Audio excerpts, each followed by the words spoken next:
Hello and welcome to your in-depth weekly horoscope for week commencing the 3rd of January. This is for the Sun or the Ascendant. As ever, I'm going to give you a broad overview of what to expect, but please stay with me. I will then dive deep into each of the 12 zodiac signs and share with you your Sun or your Ascendant. It's whatever you wish to watch. So this week begins with Neptune forging a really shimmering but beautiful angle to Venus.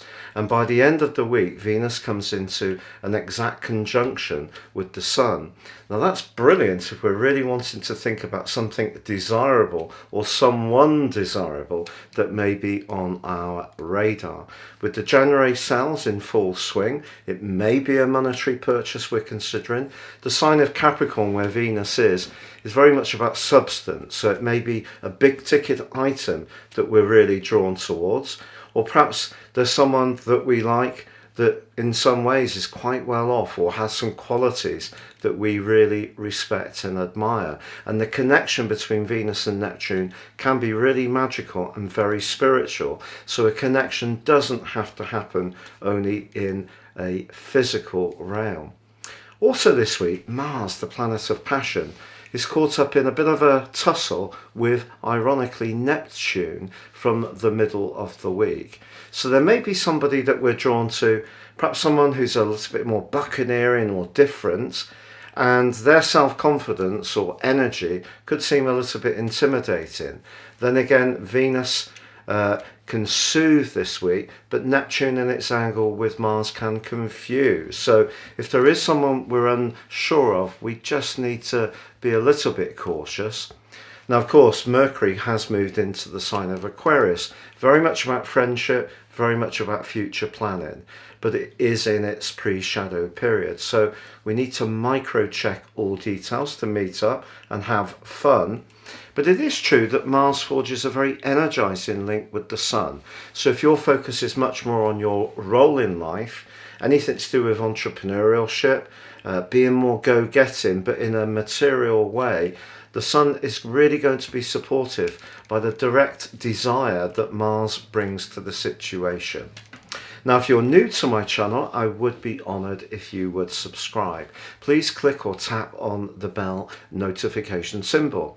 And of course, with year 2022 upon us, if you want to ascend above this zodiac forecast and discover what your personal birth data is showing for this year, you can see my offer beneath this video. You can get a 12-month forecast from the time of order, your character analysis, and 30% off. Gain searing insights. The link is beneath this video now. Hello Scorpio and welcome to your in-depth forecast for week commencing the 3rd of December. Now your ruler Mars is in quite a tough right angle with Neptune this week.